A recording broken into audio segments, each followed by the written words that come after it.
kailangan makahanap tayo ng lugar. Katulad po, isipin nyo, ganun kagaling ang ating dating Pangulo. Nakita na niya na kailangan tayo magkaroon ng sariling supply ng langis. At nasan ba yun? Nandoon sa West Philippine Sea, sa South China Sea. 2022 pa lang po, binuhay ko. Yan po ang unang-unang privilege speech ko. Sinabi ko na kailangan buhayin natin yung hakbang ng ating dating Pangulong Rodrigo Roa Duterte magkaroon ng joint exploration ng langis. Bakit? Sa panayam ng SM9 News, binigyang diin ni Senator Robin Padilla na noon pa man ay nakita na ni dating Pangulong Rodrigo Duterte ang magiging krisis sa supply ng langis at kakulangan sa pagkain sa bansa. Isang realidad na anya'y lalong pinalalala ng patuloy na sigalot sa Middle East.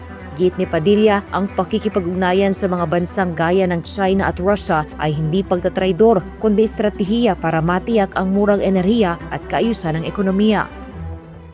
40 years na ang foresight ng ating dating Pangulo na mangyayari ito.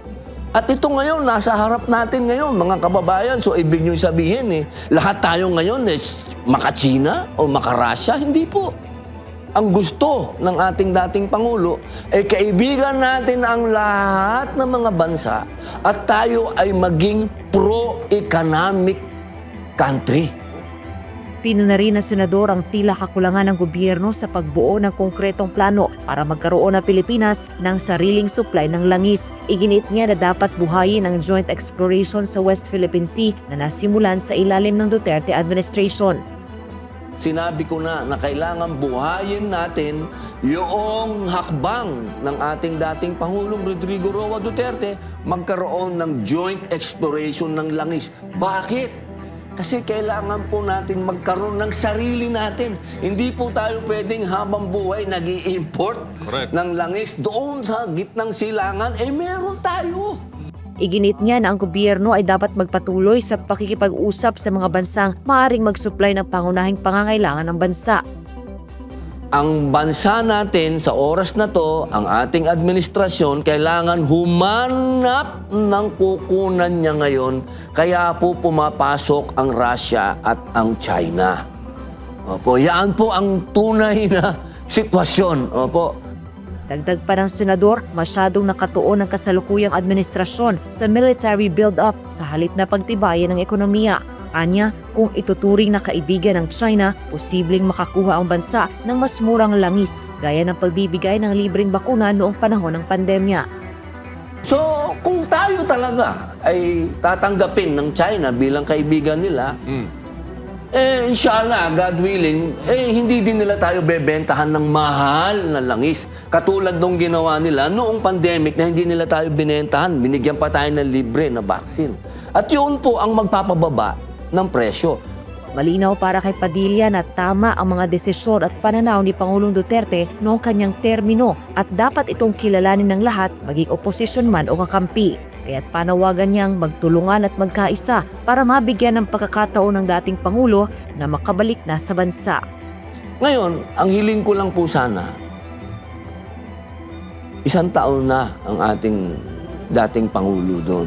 At ngayon, na-realize natin na tama naman pala yung kanyang mga sinasabi nung araw.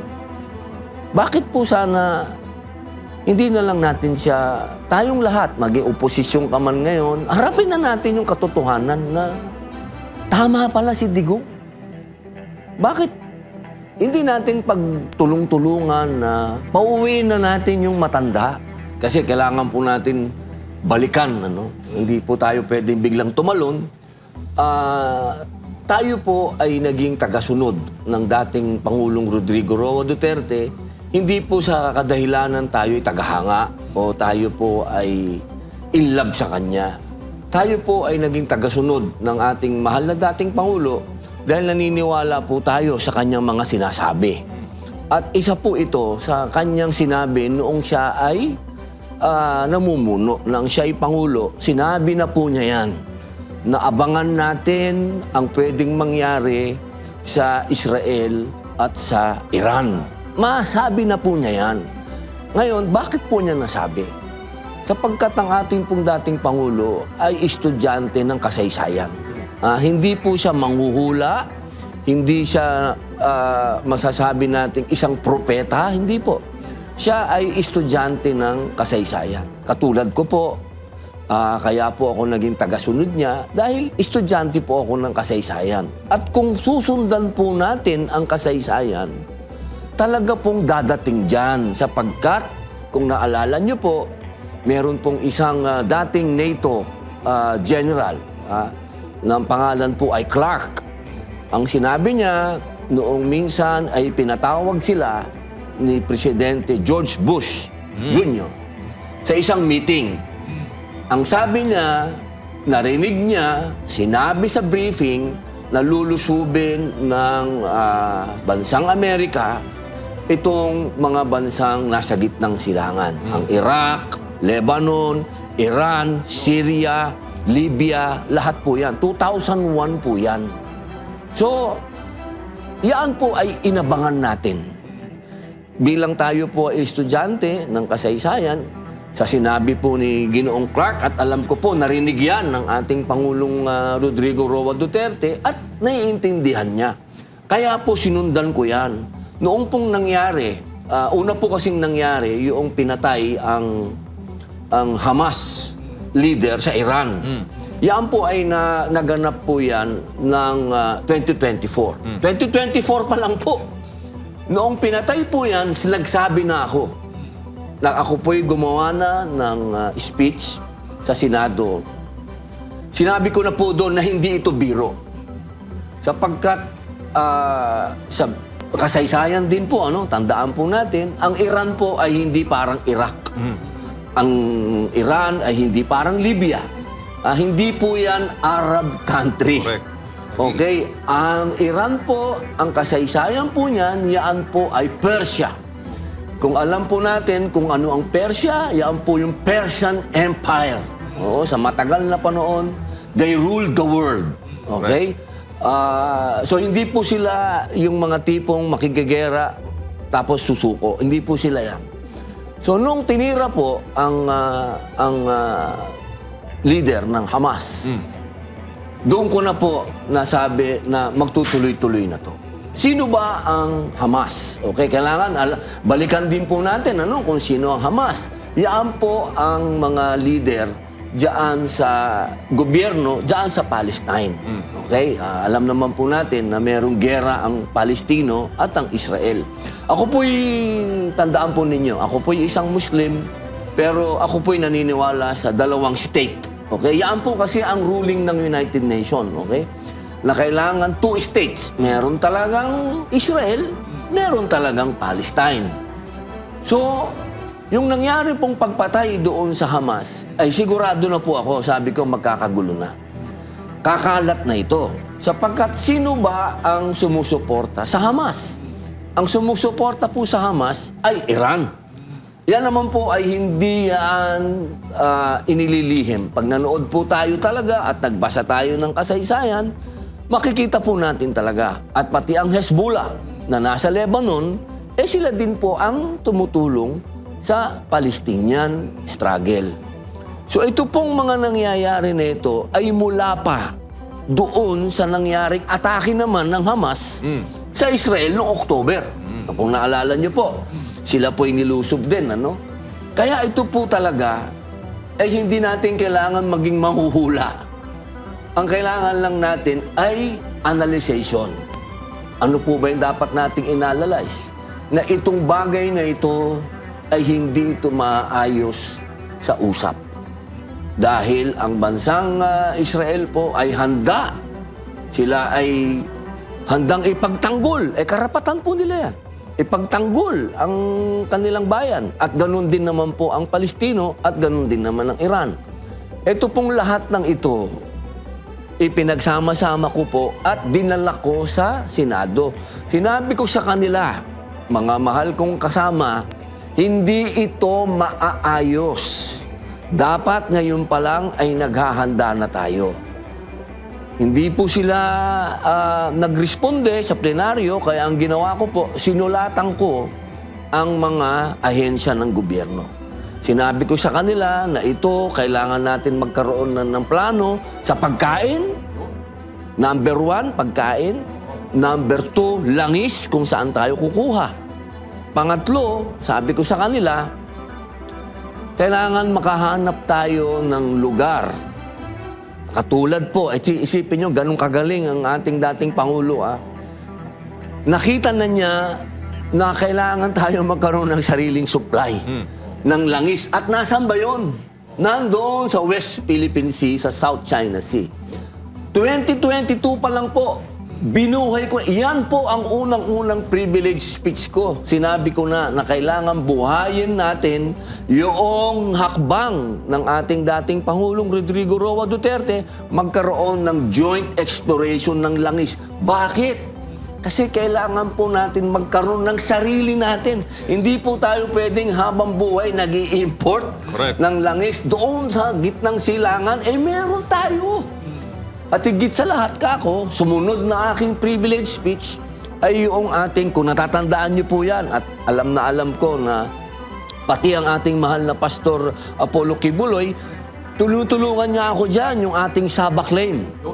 Dahil totoo po yan na ating yan na dapat meron na tayong tamang pakiki-negotiate. Hindi po away, inuulit ko, ayoko ng away. Pwede naman po tayong makipag-usap sa Malaysia at pag-usapan natin yung claim natin dyan. Lahat po yan, hindi po natin kailangan maging manghuhula. Maging tama lang ang ating analyzation. Kung totoong mahal natin ang bayan natin, hindi dapat tayo umaasa sa utang. Kasi pagka tayo, puro utang na lang at hindi natin iisipin kung paano tayo tatayo sa sarili nating paa, habang buhay po tayo magiging alipin. Kaya po ngayon, alipin tayo. Hindi po tayo literal na hinahagupit ng mga pamalo, pero hinahagupit tayo ng presyo. Pagtaas ng ganito, nawawala ang gasolina after 30 days. Lahat po yan nakalulungkot. Kaya po sana, ang sinasabi ko sa mga kasama ko, lagi, paulit-ulit, huwag tayong maging bulag sa usapin ng pagiging patriotic. Kasi yan ang problema ho natin Kapag pinag-usapan natin yung pakikipag-usap sa China, pakikipag-usap sa Russia, tatawagin ka ng traidor. Tatawagin kang taksil. Taksil sa senador. bayan. Alam niyo po, kung meron pong isang tao na matatawag natin na pinaka-Pilipino sa lahat ng Pilipino, ayun na po ang dating Pangulong Rodrigo Roa Duterte. Hindi po ako nagiging bias. Baka sabihin nyo na, hindi, kasi si Robin Padilla, sunugin mo yan, mangangamoy Duterte yan, pigain mo yan. Hindi po, doon lang tayo sa totoo. Doon lang tayo sa totoo. Nangyari na ngayon sa harap natin. Nakita ninyo? 40 years na ang foresight ng ating dating Pangulo na mangyayari ito. At ito ngayon, nasa harap natin ngayon, mga kababayan. So, ibig nyo sabihin lahat tayo ngayon maka-China o maka-Russia? Hindi po. Ang gusto ng ating dating Pangulo ay kaibigan natin ang lahat ng mga bansa at tayo ay maging pro-economic country. Hindi tayo pro-military country. Hindi ko po sinasabi at minamaliit ang ating sandatahang lakas. Hindi po, tama, magpalakas tayo. Dapat lang. Pero hindi dapat yan ang binabandera natin. Totoo lang, ako gulong-gulo doon sa pinamamalita natin na nagpapalakas tayo. Hindi. Dapat nga, nililihim yan. Oo, pero dapat ang unahin natin, ang kababayan natin, ang mga Pilipino maging malakas. Sila muna. Paano sila magiging malakas? Iahon natin sila sa kahirapan. Kapag yan kumain na ng tama sa 3 beses sa isang araw, may magandang trabaho, may magandang sweldo, may tahanan na pwede niyang tawagin na kanyang kaharian. Yan ang magiging pinakamatibay na Pilipino. Yan ang pinakamatibay na ating sandata. Yung healthy na Pilipino. Kaya sa totoo lang po, lahat ng ito, sinabi na sa atin ng dating Pangulo Hindi na ito bago. Parang rewind lang. Rewind lang natin. Lahat ng sinabi niya nangyari.